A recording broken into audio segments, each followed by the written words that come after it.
Hello friends, welcome back to my YouTube channel why not Asma. ఎలా ఉన్నారు? బాగున్నారు కదా? చాలా డేస్ అయింది కదా వీడియోస్ అయితే పోస్ట్ చేసి 1 వీక్ అయింది అనుకుంటాను. గ్యాప్ ఎందుకు తీసుకుంటున్నానంటే కొంచెం కంటెంట్ కూడా నేను ప్రిపేర్ చేసుకోవాలి కదా, అందుకని. సమ్మర్ హాలిడేస్ వచ్చేసాయి కాబట్టి ఫుల్ బిజీ అన్నమాట.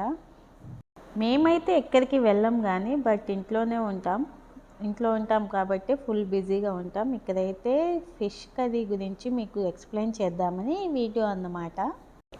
నెల్లూరు చేపల పులుసు అంటే చాలా ఫేమస్ కదా. ఒకప్పుడు యూట్యూబ్, ఇన్స్టా ఏది చూసినా ఈ నెల్లూరు చేపల పులుసే. చేయడం కూడా చాలా ఈజీ. నెల్లూరు చేపల పులుసు చాలామంది చాలా విధాలుగా చూపిస్తారు కానీ మనకి ఇది చేసే ప్రాసెస్ అయితే అసలైన నెల్లూరు చేపల పులుసు అయితే చెప్పను కానీ, బట్ నేను చూసినప్పటి నుంచి మా సైడ్ చేసే చేపల పులుసు అన్నమాట ఇది.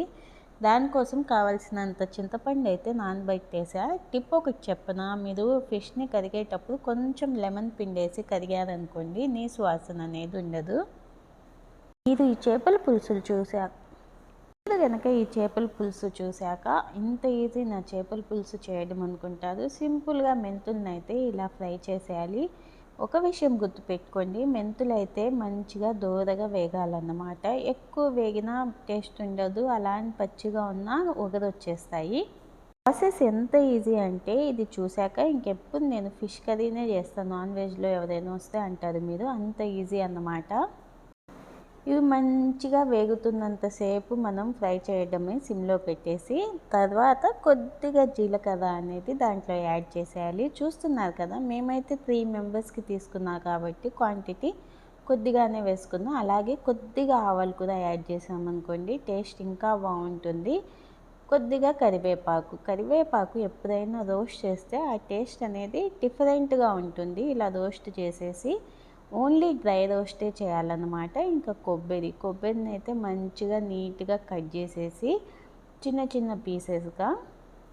గుర్తుపెట్టుకోండి, కొబ్బరి అనేది ఎక్కువ అవ్వకూడదు ఎప్పుడైనా. అంటే మనం కర్రీకి ఎంత కొబ్బరి అవసరమో అంతే తీసుకోవాలి. ఇది 3 మెంబర్స్ క్వాంటిటీ. దీన్ని బట్టి మీరు ఇంకా ఎక్కువ మందికి చేయాలన్నా తక్కువ మందికి చేయాలన్నా చేసుకోవచ్చు. తక్కువ మంది ఏముంటారులేండి, ఒక 2 మెంబర్స్ ఉంటారు కదా. యాక్చువల్లీ చేపల పులుసులో చేపలు అయితే నేను తినను కాబట్టి కర్రీ అనేది చూసే చేసుకుంటా. నేను ఒక పూటకే తింటాము, ఎక్కువ పూటలు ఏమి తినం మేము.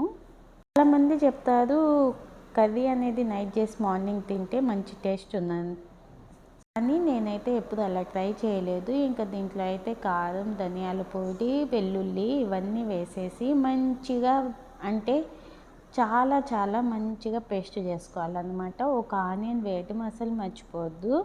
ఆనియన్ కూడా దీంట్లో టేస్ట్ అనేది యాడ్ చేస్తుంది. ఇదైతే సీక్రెట్, నెల్లూరు చేపల పులుసుకి సీక్రెట్ అంటే ఇదే అన్నమాట.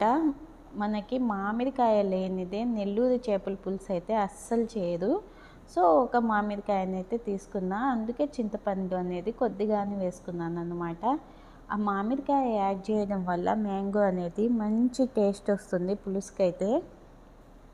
నెక్స్ట్ టైం ఇది ట్రై చేసి చూడండి. అంటే ఇలా చేయని వాళ్ళు ఎవరైనా ఉంటే, ఒకవేళ ఇలాగే కర్రీ చేసుకుంటాం మేము కూడా అనే వాళ్ళు ఉంటే కామెంట్ చేయండి. వీడియో చూస్తున్నారు కానీ కామెంట్ చేయట్లేదు. ఇంకా లైక్ చేసే వాళ్ళు లైక్ చేస్తున్నారు అనుకోండి, కామెంట్ చేయండి. అంటే చేస్తే నాకు కూడా తెలుస్తుంది మన సబ్స్క్రైబర్స్ ఎవరెవరు యాక్టివ్గా ఉన్నారని చెప్పి కొంచెం నాకు బూస్ట్ ఇచ్చినట్టు ఉంటుంది. ప్రతి ఒక్కరి కామెంట్ అనేది వాల్యుబుల్ అనేది. సో అందుకని కామెంట్ చేయడం అయితే అస్సలు మర్చిపోవద్దు. లైక్ చేసి కామెంట్ చేస్తే ఇంకొద్ది మందికి నా వీడియో అనేది రికమెండ్ అవుతుంది అన్నమాట. ఒక పచ్చిమిరపకాయ అయితే యాడ్ చేస్తున్నాను. ఇంకొంచెం ఎక్కువ అయినప్పుడు ఏంటంటే ఒక 2 అయితే యాడ్ చేసుకోవచ్చు. ఈ గిన్నె లేనిదే చేపల పులుసు ఎలా అవుతుంది చెప్పండి. ఖచ్చితంగా మనకి ఈ గిన్నె ఉండాల్సిందే అన్నమాట చేపల పులుసు చేసుకోవాలంటే. ఎందుకంటే మంచిగా వస్తుంది కర్రీ అనేది. దీంట్లో బిర్యానీ చేసినా చాలా టేస్టీగా వస్తుందండి, చాలా చాలా బాగుంటుంది. ఇంకా దీంట్లో అయితే టమోటా అయితే యాడ్ చేశాను. నేనైతే ఒకటే యాడ్ చేశాను అన్నమాట. ఎక్కువ టమోటా కూడా వేయాల్సిన అవసరం లేదు. సో ఆ క్లిప్ అనేది మిస్ అయింది. మీరు కూడా టమోటాని యాడ్ చేయండి. ఇంక ఇవన్నీ వేసుకున్న పేస్ట్ అయితే గిన్నెలోకి వేసేసి ఇంకా మామిడికాయ ముక్కలు వేసేసి కరివేపాకు, కొత్తిమీర, పసుపు మీరు ఏ కర్రీ చేసినా పసుపు యాడ్ చేయడం మర్చిపోవద్దు. కొద్దిగా జీలకర్ర, మా అమ్మ అయితే జీలకర్ర వేయదు కానీ ఇలా చేసినప్పుడు నేను కొద్దిగా యాడ్ చేసుకుంటా, ఎందుకంటే ఫ్లేవర్ బాగుంటుంది.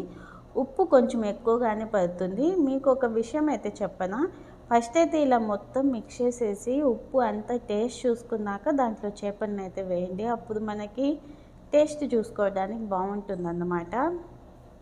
ఇలా మంచిగా చేత్తోనే కలపాలి, ఎందుకంటే చేత్తో కలిపితేనే ఆ టేస్ట్. చిన్నప్పటి నుంచి మా అమ్మ అలా చేపల పులుసు చేత్తో కలుపుతూ ఉంటే చూస్తూ ఉండేదాన్ని. చేపల పులుసుకి, చేపల కర్రీకి నాకు మా అమ్మకి మంచి డిస్కషన్, ఎందుకంటే ఆ కొద్దిసేపు మా అమ్మ చక్కగా కూర్చొని కలుపుతూ మాటలు చెప్తూ ఉంటుందన్నమాట. సో మాట్లాడుతూ ఉంటే కలుపుతూ ఉండేది. ఇంకా దాంట్లో అయితే ఇలా మొత్తం ఫిష్ని అయితే యాడ్ చేసేయాలి. మనం కట్ చేసుకున్న ఫిషెస్ ఏవైతే ఉన్నాయో కడిగి నీట్గా దీంట్లో యాడ్ చేసుకోవడమే.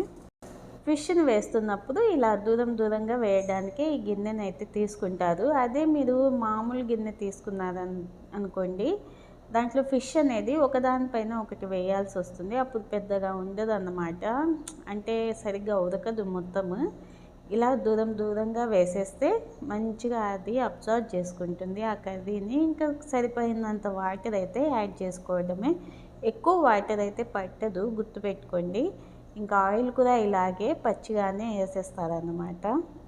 చూసారా ప్రాసెస్ ఎంత ఈజీగా ఉందో. మీరు ఇదంతా పచ్చిగా వేసేస్తున్నారు, ఏం టేస్ట్ ఉంటుందని అయితే అస్సలు ఆలోచించొద్దు. అంతకుముందు మన వాళ్ళు కూడా, అంటే మా నాన్నమ్మ వాళ్ళ రోజుల్లో అంట ఇలాగే ఏ పులుసు చేయాలన్నా చేపలనే కాదు మొత్తం వేసేసి కుండలో వేసి ఇలా పెట్టేసేవాళ్ళంట సిమ్ములో. ఆ టేస్ట్ సూపర్గా ఉండేదని చెప్తూ ఉంటారు. ఇప్పుడు మనం అంత ఫ్రై చేసి ఆయిల్స్ వేసి చేసినా కానీ పెద్ద టేస్ట్ అనిపించదు. సో సిమ్లోనే పెట్టాలన్నమాట, అది మాత్రం గుర్తుపెట్టుకోండి. ఫస్ట్ అయితే హై ఫ్లేమ్లో పెట్టి కొంచెం వచ్చాక, అంటే ఒక పొంగు వస్తుంది కదా, అప్పుడు సిమ్లోకి మీడియం ఫ్లేమ్లోకి మార్చుకుంటూ ఉండాలి. లేదు చాలా టైం ఉంది మాకు అనుకుంటే మీరు మొత్తం కర్రీ అనేది సిమ్లోనే పెట్టి చేసుకోండి, టేస్ట్ అయితే బాగుంటుంది. ఖచ్చితంగా ట్రై చేసి నెక్స్ట్ టైం ఎవరైనా కామెంట్ చేస్తే నేనైతే హ్యాపీగా ఫీల్ అవుతాను అన్నమాట. ఇంకా చేపనైతే వండేటప్పుడు అసలు కదల్చుకోవద్దు అంటారు.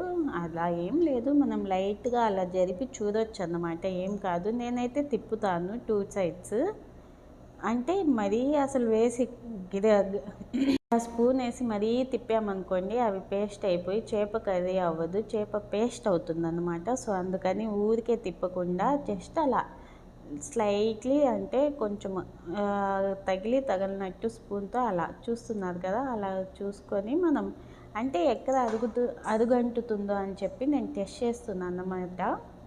కర్రీ అనేది సిమ్లో పెట్టి చేసుకున్నాం కాబట్టి అరుగు అనేది అంటదు. ఇంకో విషయం, ఈ కర్రీ అంతా చేశాక చాలామంది దీంట్లోనే పెట్టి సర్వ్ చేసుకుంటారు. ఎప్పుడైనా సిల్వర్ దాంట్లో మనం పులుపు అనేది చేసినప్పుడు ఖచ్చితంగా అది వేరే గిన్నెలోకి, స్టీల్ గిన్నెలోకి ట్రాన్స్ఫర్ చేసేయండి. సో ఇది ఫైనల్లీ మన చేపల కర్రీ బాగుంది కదా, ట్రై చేయండి. ట్రై చేసి ఎలా వచ్చిందో కామెంట్ చేయండి.